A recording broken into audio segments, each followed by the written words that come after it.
le cours de la dernière fois. Donc la modélisation 3D, il nous restait deux dernières méthodes. Enfin, c'est une méthode en fait.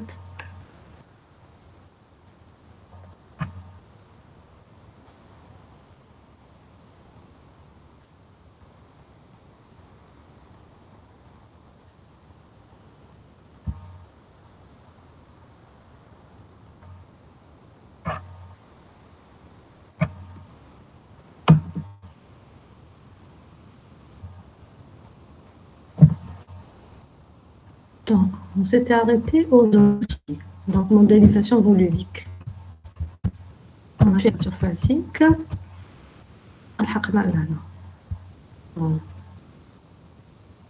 je vous expliquais les octrices. D'abord, je vous expliquer le principe en 2D. Donc, en 2D, on peut les appeler les quadrilles. En fait, c'est la même chose. Hein. Quand on va transférer en 3D, c'est le même principe. Donc, je pense que je vais prendre un exemple.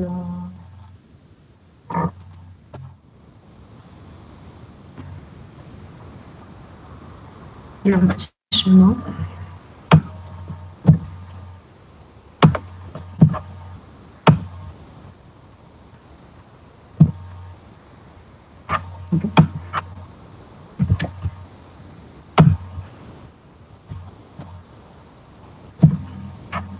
Là, je vais faire des dessins aléatoires.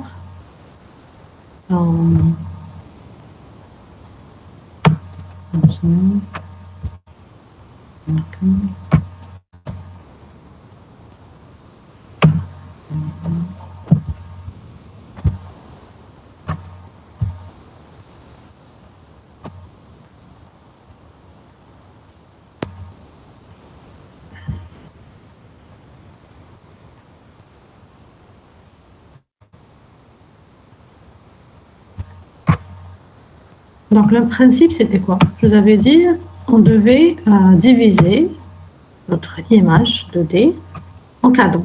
Donc, on la divise par 4. Et on vérifie que les régions sont homogènes. Ça veut dire quoi, les régions sont homogènes? Ça veut dire que j'ai la même couleur. D'accord? Je le divise et vous allez comprendre. Alors, si je fais cette division,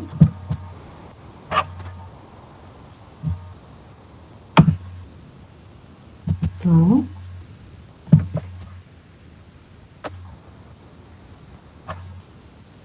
Et je vérifie, genre je divise un. Regardez l'exemple sur le PDF. Hein. Donc, 1, 2, 3, 4. D'ailleurs, est-ce qu'il est homogène?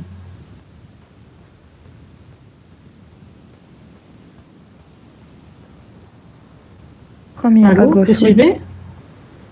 Oui, le premier à gauche, il est homogène. Donc, je n'ai pas besoin de encore le diviser.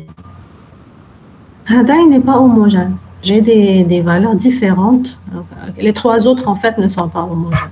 Donc, chaque cadran qui n'est pas homogène, c'est-à-dire qui ne contient pas une seule valeur, parce que quand il contient une seule valeur, je vais dire, voilà, je vais modéliser tout le cadran avec une seule valeur. Quand ce n'est pas le cas, je vais encore faire la division. C'est-à-dire, ça va être une sorte de récursivité.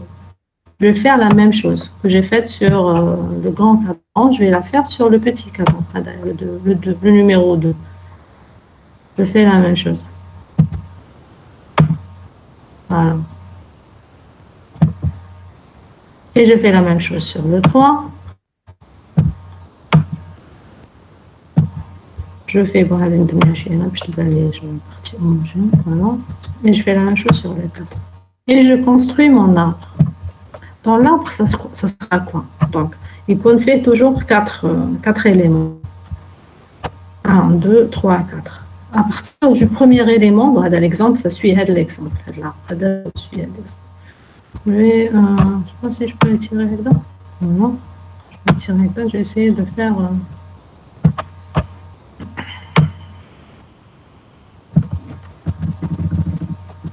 des images. Donc, le premier, il n'y aura rien. À partir du premier, il n'y aura rien.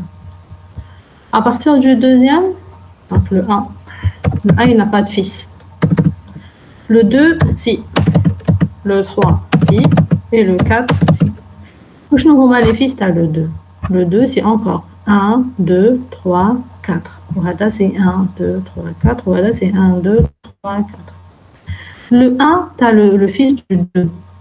Je vais faire juste. Je vais développer juste la branche. Je te fais un mot. Voilà. Le fils du 2.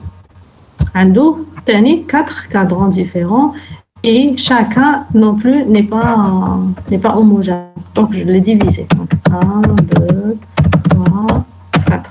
Okay. J'ai des valeurs différentes. Le 3, pareil. Le 4, pareil. J'ai aussi développé le 4. Okay. Donc il y a le 3, pareil, je divise en 4. Et le 4, pareil, je le divise en 4. Et je fais le 4. Le 4 est intéressant parce qu'il va s'arrêter. Il va s'arrêter là tout de suite. Bon. Ok, on va tenir la même chose. 1, 2, 3, 4. Le 1, qui est le fils, tu as le 2, tu as le grand cadran 2, le petit cadran 1. Ça, il va être encore divisé en 4. Donc, on est récursif. Pour que j'arrête de diviser quand je trouve une région homogène. Donc, 1, 2, 3, 4, ça veut dire je le divise. Le 1, je le divise en 1, 2, 3, 4. Ensuite, le 1, j'arrête de le diviser. J'ai une couleur, j'ai une valeur. Le 2, j'arrête de le diviser, j'ai une valeur.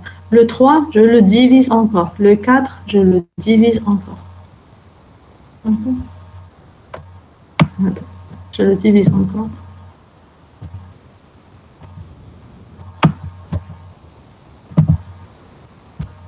Là, je le divise encore.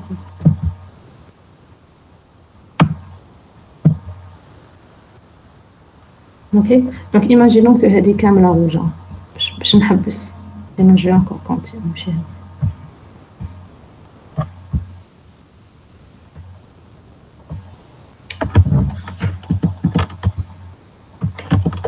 Allez, vous avez compris ce que je veux dire? Donc, le 2, le cadran 2. Je reviens en arrière. Le grand cadran 2, il est là. Ensuite, les fils Tao, c'est 1, 2, 3, 4. J'ai pris le 1, le premier.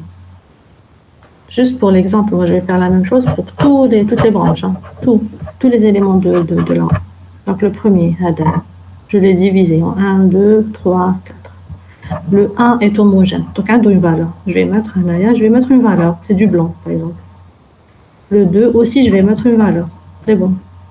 Le 3, je vais mettre 1, 2, 3, 4 aussi, encore.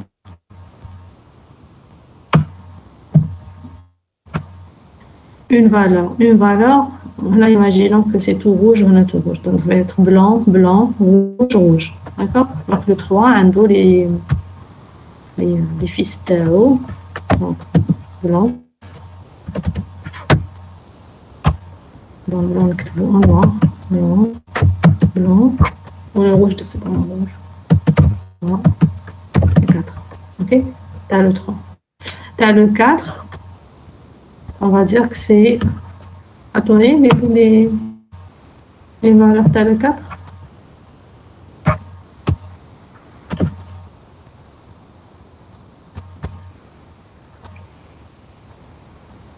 Le 4, l'élément 4, d'ailleurs.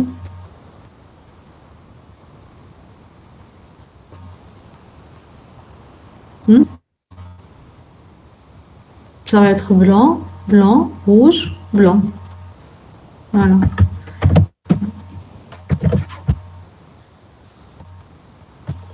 Donc, le blanc, le deuxième élément blanc, le rouge.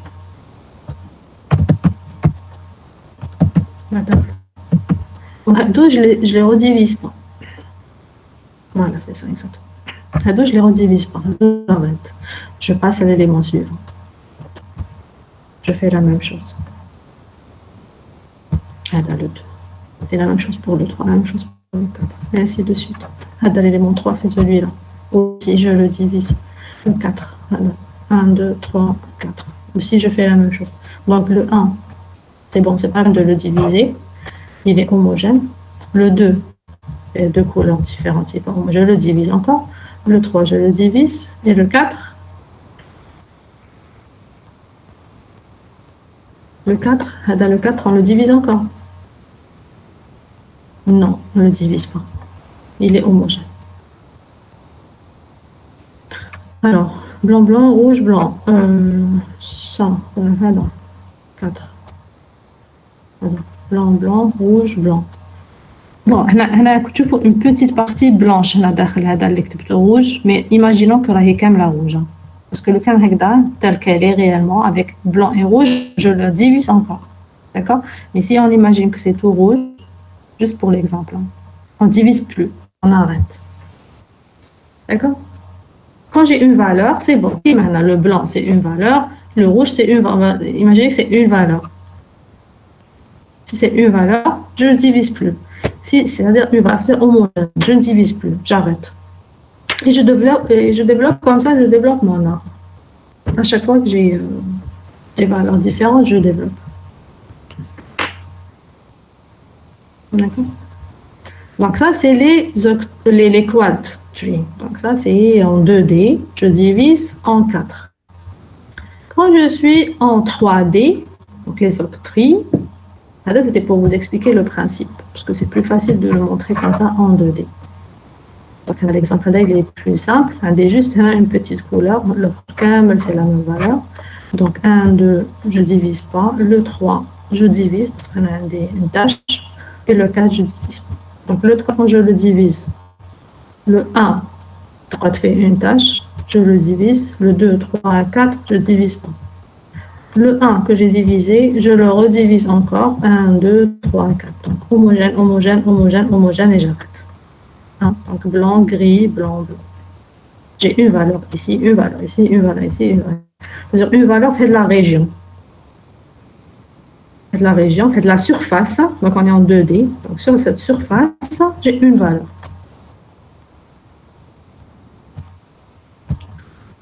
Par contre, ici, en 3D, au lieu de diviser la surface en 4 cadrans, je vais diviser en voxels.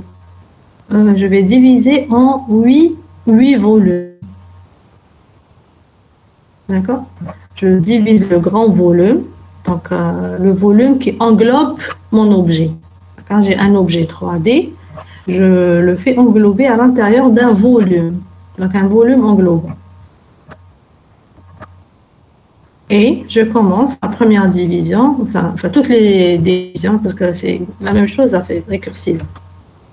Je fais mes divisions en 8 volumes. Alors, j'utilise quoi? Donc ici, j'ai utilisé deux lignes, deux droites, pour diviser en 4 surfaces. Là, pour diviser en 8 volumes, j'ai besoin de 3 plans. J'ai 2 plans, 3. Celui-là, l'horizontal, et les 2 verticales, hada ou hada. Oui, voilà. Donc 3 plans. Alors, ici, quand j'ai divisé, même dans l'exemple que je vous ai montré, je divisais en 4 surfaces égales. Bon, là, j'ai décalé juste la couleur, parce que c'est fait manuellement. Mais en réalité, je divise en 4 surfaces qui ont la même taille. D'accord? La même taille. En 4 qui ont la même taille. Même le can, en fait, c'est ça. Moi, j'ai décalé ici parce que je me suis dit, c'est bête, le can, je divise. Le can, je divise en 2 parts égales. Comme ça. Regardez, ça, c'est un inconvénient, mais c'est à cause de ça qu'il y a eu l'autre méthode de la prochaine. Je divise en parts égales. Donc, en parts égales. J'aurai juste une petite... C'est-à-dire, je vais diviser tout ça. Je vais diviser le cadre encore pour faire le même travail, juste à cause, ou surtout regardez le numéro 4. Le numéro 4, à peine j'ai une légère valeur jaune, ou là j'ai une petite valeur jaune. Mais je suis obligée de rediviser. D'accord? Je suis obligée de rediviser à cause de cette valeur qui est là, le coin. Et n'est pas homogène. La région n'est pas, le cadran n'est pas homogène, je suis obligée de le diviser. Celui-là, pareil, je suis obligée de le diviser parce qu'il n'est pas homogène. Même si il y a une petite partie qui touche. D'accord? Donc, je fais relais de l'information. Donc, je divise en 4 surfaces qui ont la même taille. Ici, je divise avec 3 plans en 8 volumes. Donc, 1, 2, 3, 4, 5, 6, 7, celui qui est en dessous, et 8, celui-là. Je divise en 8 volumes, donc des octants, qui ont la même taille. Et je fais la même chose. Donc, si le volume est homogène, je ne le divise pas encore. Si c'est le cas, je le divise par 3 plans, la même chose, et j'ai des branches, je développe les branches, et chaque volume, je regarde la même chose. S'il n'est pas homogène, je le divise, et ainsi de suite. D'accord? C'est le même principe. C'est le même principe, division récursive, jusqu'à ce que toutes mes régions soient homogènes. L'inconvénient, je connais. L'inconvénient. J'ai pas compris la question.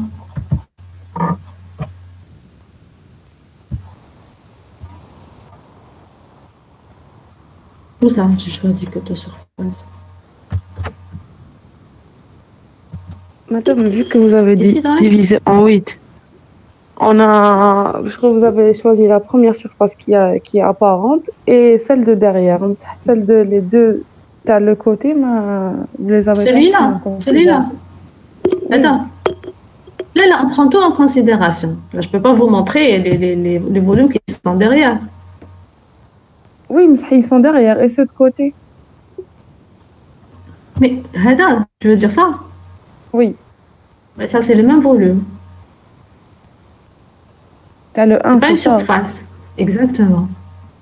C'est un volume, c'est un cube. C'est pas une surface. Le 1, j'ai mis ici, j'aurais pu le poser. Le 1, Hadi 1. Hadi Tani, c'est le 1. C'est le 1, c'est le 1, c'est le 1. C'est un cube. Ok. Oui. Okay. Oui, c'est bon, j'ai compris. Voilà, c'est ça. Donc, c'est ça la différence avec le 2D. Le 2D, c'est 2D, c'est une surface. C'est plat.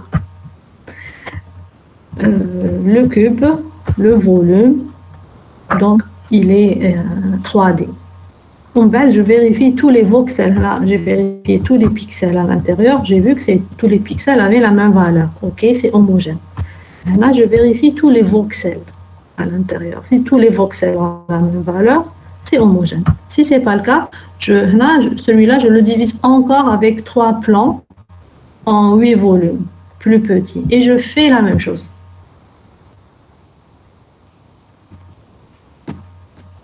Merci, madame.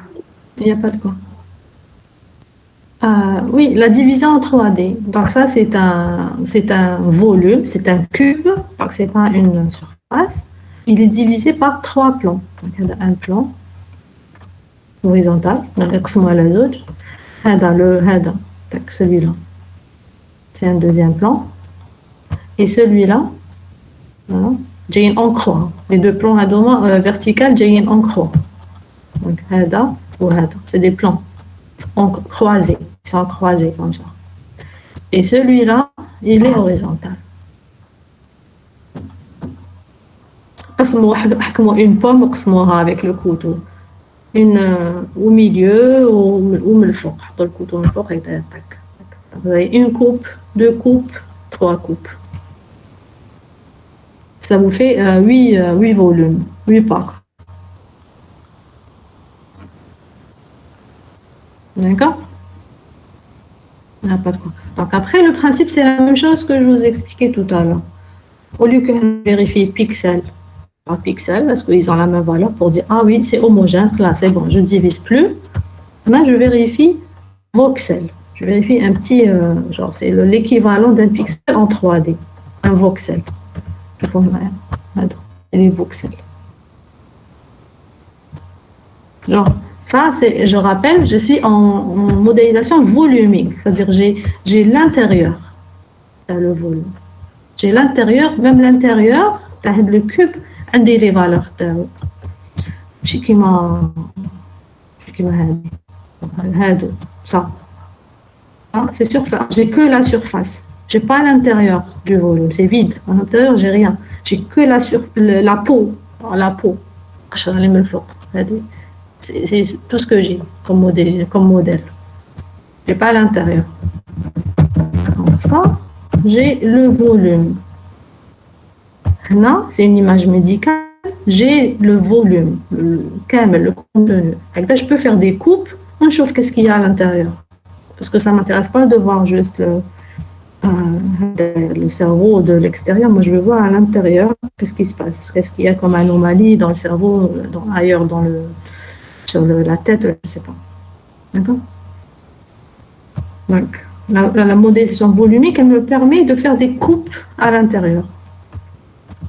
Donc, il faut que je représente les voxels. Donc, ça, c'est les octets. C'est ce qui est utilisé pour les voxels. Donc, l'inconvénient, je disais, c'est que, voilà, je divise en parts égales et des fois, c'est contraignant. Parce que, regardez, à cause de ça, une petite surface, je suis obligée de faire encore une division. C'est du temps. C'est-à-dire, l'arbre, il devient grand. Pour rien, à la petite surface, je vais encore augmenter la taille de l'arbre. À cause de ça, bon, il y a deux valeurs, donc je divise. Normalement, je divise, hein, parce que regardez, j'ai du blanc. C'est pas complètement rouge. J'ai tous les pixels qui ont la même valeur. Donc, la solution à ça, qu'est-ce que je peux faire? Je peux, en fait, adapter ma coupe. Au lieu de la faire de manière automatique, toujours prendre le milieu, la moitié, tac, tac, la moitié. Faire des calculs d'intersection. La région, là où il y a les objets. Là, par exemple, je décale ma coupe parce que je sais que l'objet, là, c'est là. D'accord? D'accord? Donc, je décale. Je fais des calculs d'intersection pour que je divise. Mais chez nous, je divise d'abord. Je me retrouve en train de faire un arbre géant à cause de... C'est-à-dire, il y a l'avantage. L'avantage, c'est que je divise sans faire de calcul. Comment je fais la moitié et je divise. Mais l'inconvénient, c'est que je vais augmenter beaucoup la taille de l'arbre. Par contre, si je prends... Je vais faire la même chose. La même image et je vais la même image et je vais adapter. Là, je vais adapter la division.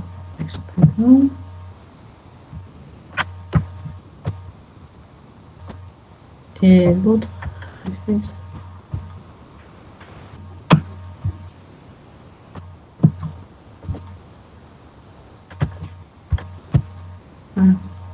Si je veux adapter la division,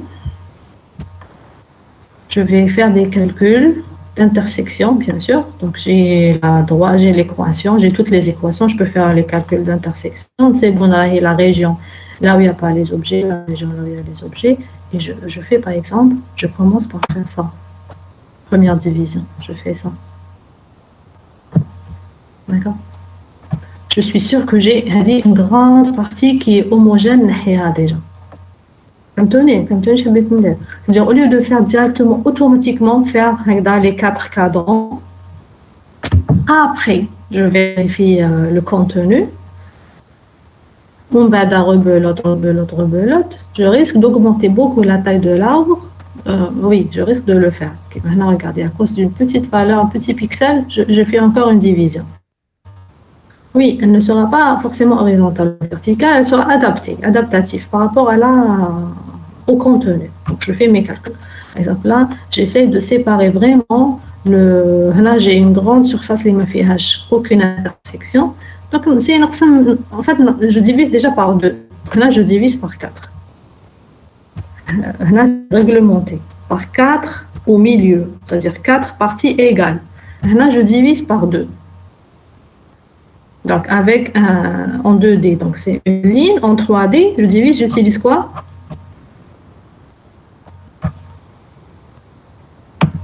Qu'est-ce que je vais utiliser si je veux faire la même méthode dans 3D? Un plan, chez des plans, un seul.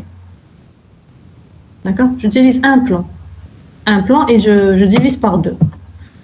Et je continue. Donc, c'est bon. Donc, l'élément, je ne les branches, les fisteux, parce que c'est bon, c'est homogène. On va donner la partie, par exemple, je la divise comme ça, encore en 2. J'ai ou j'essaye d'optimiser. Là, je divise comme ça. Je divise comme ça. C'est-à-dire, vous voyez, j'essaie d'optimiser et je divise en 2 à chaque fois, en 4. Mais avant de diviser, je calcule mes intersections et je divise. Comme ça, la taille de l'arbre est la plus petite possible. Par contre, qu'est-ce que je perds?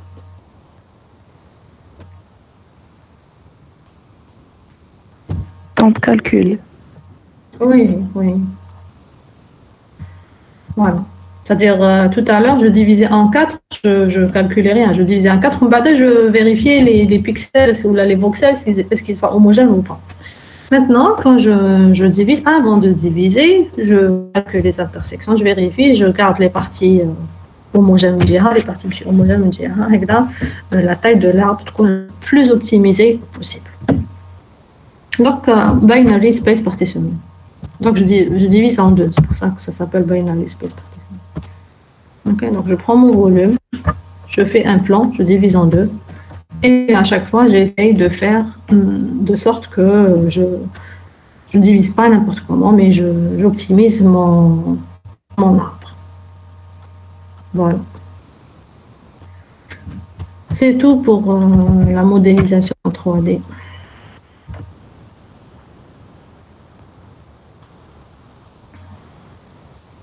C'est bon, vous avez compris. Vous avez compris les méthodes. Bon, tout ce qui est, surface, d'ailleurs, on va travailler avec tous les TP. Et tout ce qui est volumique, c'est ça, c'est avec ça. Ou là, avec les CSG, c'est-à-dire en combinant des volumes de base jusqu'à avoir un volume particulier. Ok, très bien. On passe au cours suivant. On le commence, oui, peut-être parce que en TP on a besoin.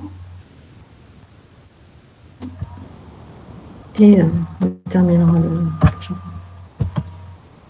Donc, élimination des parties cachées. Je vous le dis à chaque fois. Donc, à chaque fois que je parle de rendu et tout, je vous dis oui, à chaque fois qu'on affiche, il faut voir quelle est la partie qui est visible, quelle est la partie qui n'est pas visible. Un objet peut cacher un autre objet. Même dans un même objet, je ne sais pas, si j'ai un cube, il y a une partie du cube que je ne vois pas, une partie qui est face à la caméra que je peux voir. Je ne peux pas voir toutes les facettes du cube. D'accord? Alors, l'exemple là, tout à l'heure. Je ne vois pas les facettes. On a les faces arrière. D'accord? La face du dessous, je ne la vois pas parce que je suis au-dessus. La caméra, elle est en haut. Donc, il faut vraiment, il y a des algorithmes de calcul, donc j'ai mes modèles et tout, qui me disent quelle est la partie qui est visible et quelle est la partie qui est cachée. Voilà, la partie qui est cachée, il faut l'éliminer, il ne faut pas lui faire le rendu. Donc, c'est très important pour le 3D, parce que si vous dessinez un cube, par exemple, OpenGL, vous dessinez un cube, vous avez les coordonnées, ta première facette, deuxième, troisième, quatrième, cinquième, sixième, ok, vous les dessinez. Si vous n'appliquez pas un algorithme d'élimination des parties cachées, qu'est-ce qu'il va vous dessiner? Il va vous dessiner la face c'est-à-dire la dernière qui est dessinée, et elle est affichée elle comme en premier. D'accord?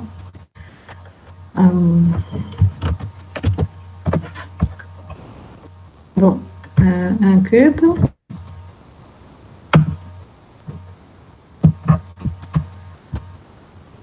je dessine, je vais vous le faire par exemple.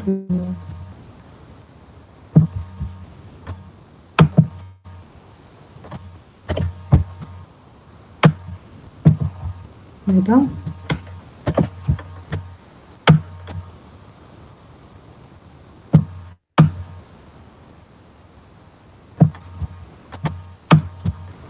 Voilà. Donc j'ai une face devant, elle est noire.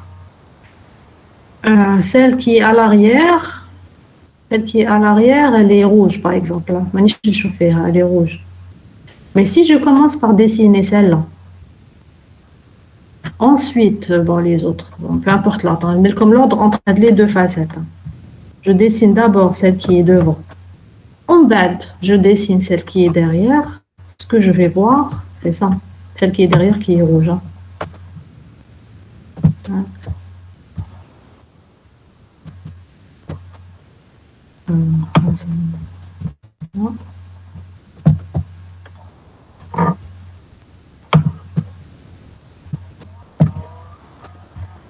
Je sais pas si je peux le colorer.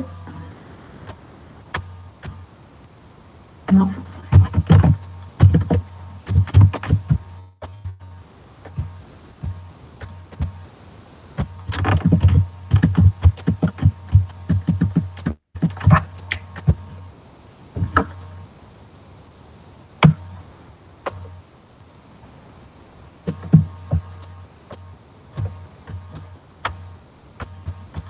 Ils vont me dessiner ça. D'accord? C'est-à-dire la face arrière, normalement le dos du cube qui est derrière, que je ne suis pas censée voir. Si je le dessine en dernier, donc ils vont me dessiner les autres, la facette. Après, en dernier, je dessine, c'est-à-dire les vertex, je dessine celui-là. Et bien cet élément que j'ai dessiné en dernier, il sera au-dessus des autres, alors qu'il est censé être derrière. D'accord? Donc si j'applique pas l'élimination des parties cachées, c'est ce que je vais avoir. Et mon modèle 3D, il sera faussé. Donc ça c'est plus du 3D. D'accord? L'effet 3D, là. Donc il n'y a pas que la lumière, parce que j'ai fait comme la lumière qui me donne l'effet 3D. L'élimination des parties cachées est très importante aussi. Donc, il y a plusieurs méthodes pour le faire. Donc, selon la nature de la scène et des objets. Donc, il y a des méthodes qui s'appliquent sur l'objet directement. D'accord? C'est-à-dire, je suis sur les vertex et j'applique. Et je dis, voilà, la face, elle est visible, la face, elle n'est pas visible, ainsi de suite. Et il y a des méthodes qui s'appliquent sur l'image, c'est-à-dire sur la projection de l'objet. C'est-à-dire, une fois projeté, c'est-à-dire, je projette tout qui est visible, qui n'est pas visible. En bas, je commence à éliminer les parties cachées. Donc ça, c'est pas bien, parce que, enfin, c'est pas bien, de toute façon, ça dépend de la scène, ça dépend du type, du modèle. Même le modèle, il joue un rôle dans le choix. Donc, c'est-à-dire si j'élimine directement sur l'objet, c'est-à-dire je suis là sur l'objet, je suis là sur l'objet et je précise que cette face elle est cachée, je ne fais même pas la projection. Donc, dès le début, je l'élimine. Voilà. Deuxième type de méthode, c'est que je fais toutes les projections en bas, sur l'image, je vérifie ce qui est caché, ce qui n'est pas. Ou bien, il y a des méthodes qui combinent entre espace image et espace objet. Alors, première méthode, détection des faces arrière, back face detection. Face arrière. Donc, par exemple, je peux l'appliquer sur le cube. La méthode face detection sur le cube, elle marche très bien. Comment je vais le faire? Alors, regardez l'exemple. Là, j'ai par exemple le polygone, le polyèdre, 1, 2, 3, 4, 5 surfaces. Ok, 5 surfaces. Ça, c'est le repère de visualisation. Donc, là, je suis là, la caméra, elle regarde par là. Là, c'est le vecteur de visualisation. Ok, c'est important parce que c'est selon la position de la caméra que je peux dire quelle est la face qui est visible et quelle est la face qui ne l'est pas.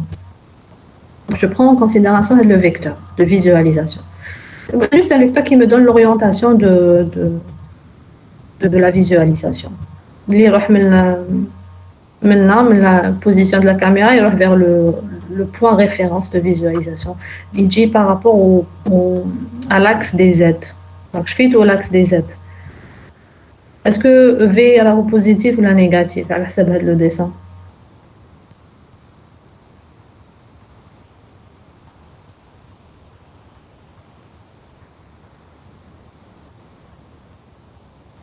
Oui, positive ou la négative? Négative, exactement.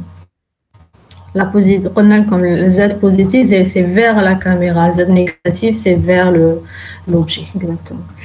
Je reviens sur l'objet. Donc, j'utilise les vecteurs normaux pour chaque surface. L'algorithme, il s'applique sur les facettes. Backface detection, d'accord? Donc, il vérifie facette par facette. Mais chez pixel par pixel. Il y a des algorithmes qui vérifient pixel par pixel. Là, il vérifie facette par facette. Il vérifie chaque facette, donc les 3 sommets, enfin n'importe, le nombre de sommets. Et donc, j'ai le vecteur normal. Comme la dernière fois, comment on calcule le vecteur normal. Donc, j'ai le vecteur normal à la facette.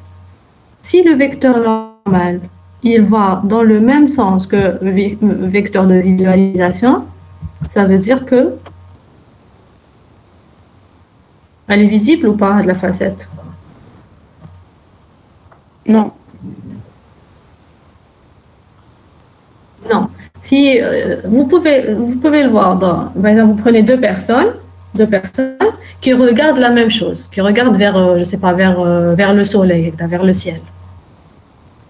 Est-ce que l'une chauffe la facette de l'autre?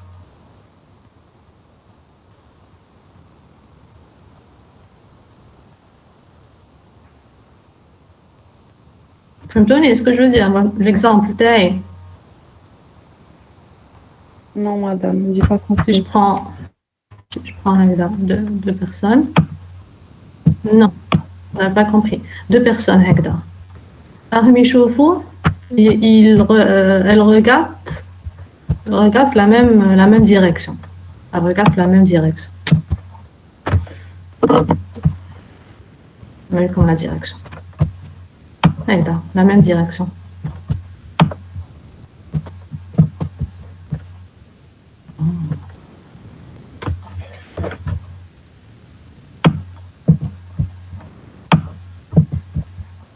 Une personne a face avant et face arrière, d'accord, le visage par exemple من قدام ولا تشوفيها la tête تاعها من اللور, le dos ولا bien من قدام, d'accord.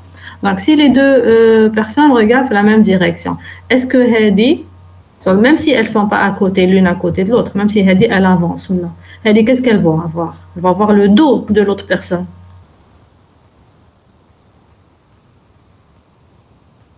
Oui. Et, elle va voir son dos. Elle va pas voir, c'est-à-dire la face du visage, elle est pas visible, elle est cachée. لازم يكونوا هكذا une personne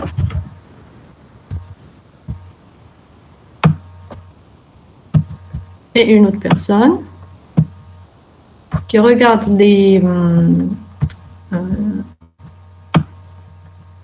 qui se regardent, par exemple. Chacune regarde l'autre. En face, le chiffre le dos.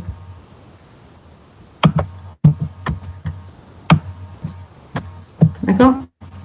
Si elles se regardent, ça veut dire forcément l'orientation de elles sont opposées. Mais quand ils doivent toutes les deux vers la même direction, elles ne peuvent pas se voir face à face. D'accord? Donc, je vais l'exemple. Donc, si le vecteur normal, il vers l'extérieur, bien sûr, pas vers l'intérieur. Il sort toujours vers l'extérieur. s'il a la même orientation que le vecteur de visualisation. Donc forcément, il est par rapport, je sais par rapport à moi, Anaya, par rapport à ça, à cette caméra. Par rapport à cette caméra, il est derrière la surface. Elle est derrière, elle n'est pas visible. Elle est orientée à la surface. Le vecteur normal تاعها.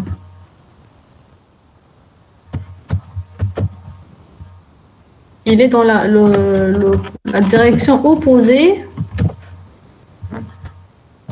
Le vecteur normal, il est dans la direction opposée au vecteur de visualisation. Donc cette face-là, elle est visible. La face, elle est visible. مع la caméra. Elle est derrière parce qu'elle est orientée vers la même direction que le vecteur de visualisation. Vous avez compris?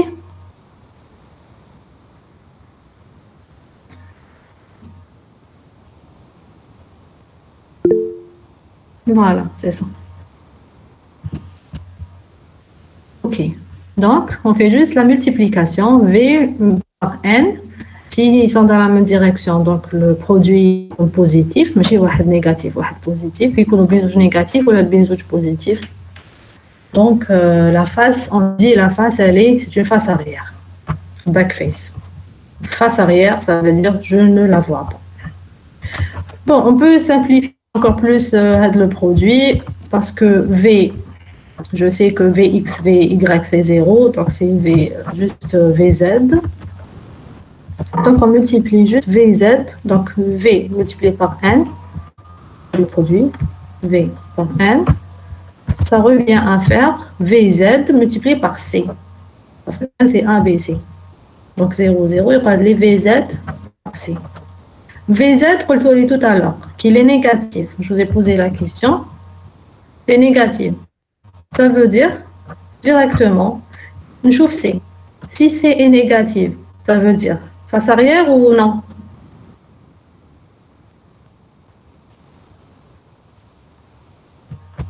Oui, arrière, madame, négatif. Parce que C est négatif. Face arrière. Parce que négatif par négatif, c'est la même direction. V est un négatif. Et donc, qui est N, c'est-à-dire C négatif, c'est parce que Vn, c'est Vz multiplié par C. Vz négatif. Donc, quand C est positif, le produit est négatif. Ça veut dire que c'est deux directions différentes. Qui compte C négatif, négatif par négatif, ça me donne positif. Quand c'est positif, ça veut dire que c'est une face arrière. D'accord? Donc là, on regarde les produits et tout. J'ai ma surface, j'ai l'équation. Je vérifie juste là le signe, le paramètre C. S'il est négatif, ça veut dire que c'est une face arrière. Elle n'est pas visible, tout simplement. OK?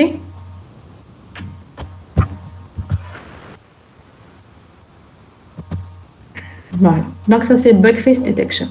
Par contre, qu'est-ce qu'on a fait ici? On a dit de la face. On regarde ça, son équation, elle est visible. Elle n'est pas visible.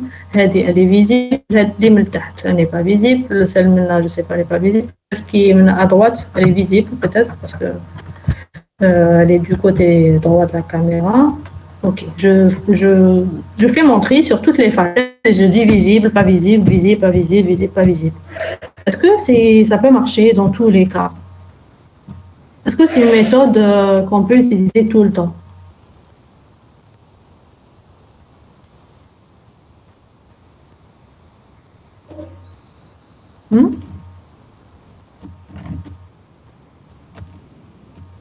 Madame, si le vecteur de visualisation, il est stable, pourquoi pas? Le vecteur de visualisation est stable. Ça, il n'y a pas de souci. Pour le vecteur il faut d'abord qu'il soit stable. C'est-à-dire même s'il bouge, même si la caméra tourne ou là, je sais pas, j'ai du mouvement, donc à chaque image, j'ai un vecteur de visualisation bien précis. Les paramètres, il n'y a pas de problème. La question, c'est sur les... voilà, donc la question, c'est sur le modèle lui-même. Donc là, je parle de toute la facette. Voilà, ça dépend de l'objet. Là, ça marche, la méthode, lorsque, comme tout à l'heure, je vous ai dessiné un cube. Regarde, juste un cube. Et si j'ai plusieurs objets, un qui cache l'autre, si j'ai la mahada, le polyèdre, celui-là, mais j'ai un autre objet en face de lui, qui cache une partie de cette facette. Un vecteur normal, je vais dire oui, il est opposé à V, donc c'est bon, c'est une face visible, c'est pas une face arrière. Mais j'ai un autre objet qui le cache. Voilà. Donc la méthode, elle s'applique dans certains cas. Pas dans le cas où il y a juste, par exemple, une partie de la facette qui est visible et une autre partie qui n'est pas visible. Là, je suis en train de dire visible, pas visible. Je ne suis pas en train de dire oui, cette partie, c'est visible, madame, c'est pas visible. D'accord? Donc ça marche. Déjà, même le type d'objet qui compte convexe, ça veut dire qui m'a le cube, qui m'a l'objet, ماشي étalé, محلول, un truc, un volume fermé. Donc, les يكون et aussi les يكون la même décision pour toutes les facettes. Sont complètement visibles ou pas. Donc, ما كاش moitié. OK? Donc, ça, c'est une méthode simple, mais elle a des limites تاعها. La méthode, avant de terminer, parce que la méthode qu'utilise OpenGL, c'est le depth buffer. Depth buffer. Voilà. Donc, là, on a une surface. Je vais vérifier la surface pixel par pixel. Et chaque pixel, je dis, est-ce qu'il est visible ou là, il n'est pas visible. D'accord? Donc, je peux avoir un pixel visible, un pixel caché, un pixel visible, un pixel caché, ainsi de suite. Sur toutes les surfaces. Alors, comment elle travaille le buffer? En fait, juste avec la profondeur des vertex. Donc, on a des vertex x, y. Je fais tout qu'on a calculé les coordonnées de projection. Donc, comme on a besoin juste de x, y. Mais z, on ne va pas le négliger. On va garder l'information de z.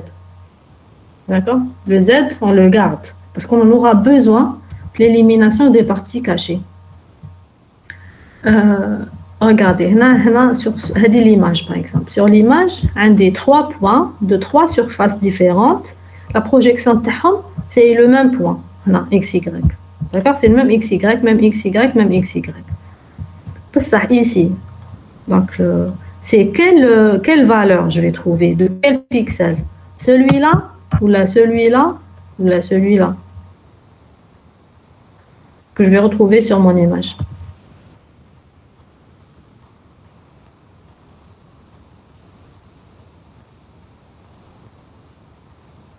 J'ai le même XY, même XY, même projection. C'est-à-dire 3 points, 3 pixels de 3 surfaces différentes qui se projettent sur le même point XY.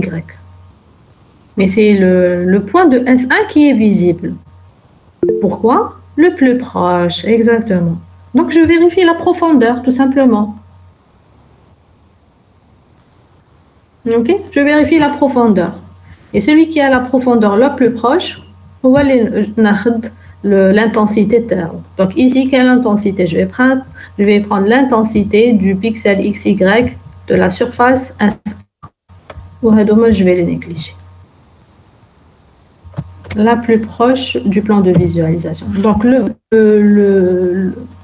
l'algorithme, il est simple. Donc j'ai un Z buffer, genre un tampon de profondeur. Depth buffer, Z buffer, vous pouvez trouver les deux appellations. Je vais créer, que je vais initialiser à l'infini. D'accord? Et le frame buffer, donc ça c'est l'image. Le frame buffer XY. Je vais initialiser à l'arrière-plan. OK? Donc là, je prends I de tous les XY. Je vais initialiser à l'arrière-plan. Bon, ben, je vais parcourir surface par surface. Pour chaque point x, y, je calcule sa profondeur. Donc, j'ai sa profondeur. Et je vérifie. Est-ce que z, elle est inférieure à z buffer de xy? Qu'est-ce que j'ai mis dans z buffer de xy? Donc, la première fois, c'est l'infini. Donc, forcément, la première z est inférieure. Donc, je la mets hier, je la mets z, je la mets dans le z buffer. Et je mets l'intensité du pixel associé, la surface S que je suis en train de traiter dans le frame buffer. Ça veut dire ici, si je commence par faire le calcul sur S3, c'est-à-dire S3 est la première que je vais traiter, dans le frame buffer, je vais mettre l'intensité à S3. La première fois, je vais mettre l'intensité à S3. Et je n'ai pas terminé. Je vais mettre l'intensité à S3 parce que la profondeur elle est inférieure à l'infini.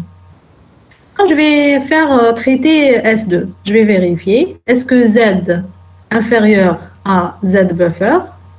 Oui, elle est inférieure, donc la profondeur elle est plus petite que celle-là.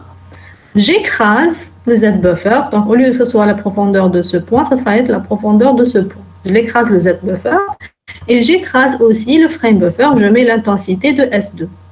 Et je continue pour toutes les surfaces. Qui nous le S1. Bon, là j'ai fait dans l'ordre. L'ordre, c'est pas, je suis juste en train, c'est juste un exemple. Le S1, donc je prends ce point, donc je fais ça avec tous les points de la surface, hein, tous les pixels. Sa profondeur, est-ce qu'elle est inférieure à celle du Z buffer? Oui, parce que dans le Z buffer, qu'est-ce qu'il y a?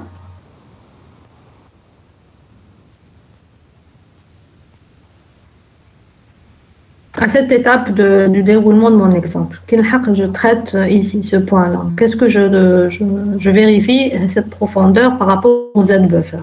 Mais qu'est-ce qu'il y a dans le Z buffer à cette étape? Qu'est-ce que je viens de mettre dans le Z buffer? Madame, la profondeur entre le plan background et le vertex thème. Et le S2. Le vertex, tu as la surface S2. Parce que j'ai traité S2 juste avant. D'accord? J'ai traité S3. Donc, fait la profondeur, tu as cette surface, ce point-là de cette surface. En bête.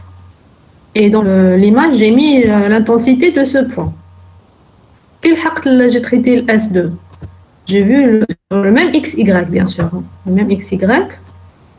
J'ai vérifié le Z buffer de XY. J'ai trouvé qu'il y a une profondeur, mais elle est plus grande. Donc, je l'ai écrasée. J'ai mis l'intensité. Dans le S2 et la profondeur dans le S2. Quand j'ai traité le S1, le même point XY, j'ai trouvé que la profondeur est plus grande qui est déjà dans le Z buffer. Donc je l'ai écrasé, j'ai mis cette profondeur. Donc ce n'est pas celui-là le plus proche, c'est celui-là le plus proche. D'accord? Au début, je me suis dit c'est celui-là le plus proche parce que c'était initialisé à l'infini. J'ai trouvé une autre profondeur plus petite. Je l'ai écrasé. Il y a la plus petite. J'ai trouvé une autre profondeur plus petite. Donc, je l'ai remplacée par celle-là, la plus petite. Et à chaque fois que je remplace la profondeur dans le Z buffer, je remplace la valeur du pixel dans le frame buffer, sur l'image. Quand j'arrive à S1, je trouve que la profondeur elle est plus grande. Je mets celle-là. Et l'intensité, je mets celle de S1. Après, je continue mes surfaces. Et il n'y a pas une autre surface où on a un point qui a le même XY que ce point-là et qui a une profondeur plus petite. Donc, ici, qu'est-ce que je vais obtenir dans le frame buffer? Je vais obtenir l'intensité de cette surface, ce pixel-là de cette surface, et la profondeur du même point. Voilà. Donc, je traite chaque surface pour chaque point XY. Je vérifie sa profondeur et je la compare à le Z buffer. Si elle est plus petite, donc c'est comme à la recherche t'as le minimum. Je fais la recherche du minimum dans un tableau.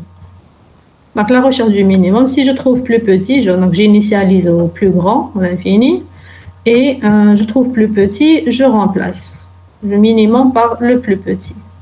Et bien sûr, à chaque fois, je remplace l'intensité qui va avec. Et je reviens, ainsi de suite. Quand je sors de cette boucle, j'aurai traité toutes les surfaces.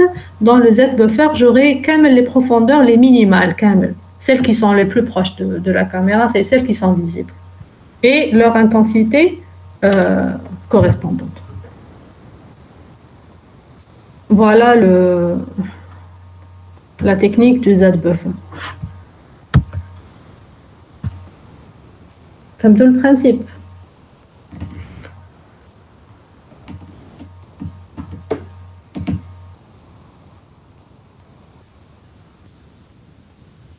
Bien sûr, il y a toujours avec la limite de Z-min et Z-max. Là, je suppose que je suis à l'intérieur du volume de visualisation. C'est-à-dire, je fais avec le test Z-min et Z-max avant tout.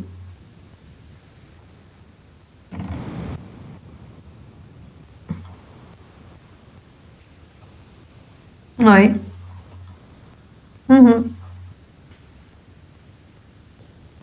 En fait, je ne sais pas, dans Z-max, en fait, là, je considère que c'est le background. Donc, j'initialise à l'infini. Toute façon, l'essentiel, tu peux initialiser à l'infini, tu peux initialiser à Z-max, tu as raison. L'essentiel que l'intensité, tu le background. Voilà. Parce que même si tu parles Z-max, l'intensité c'est le background, c'est bon, ça marche. Oui.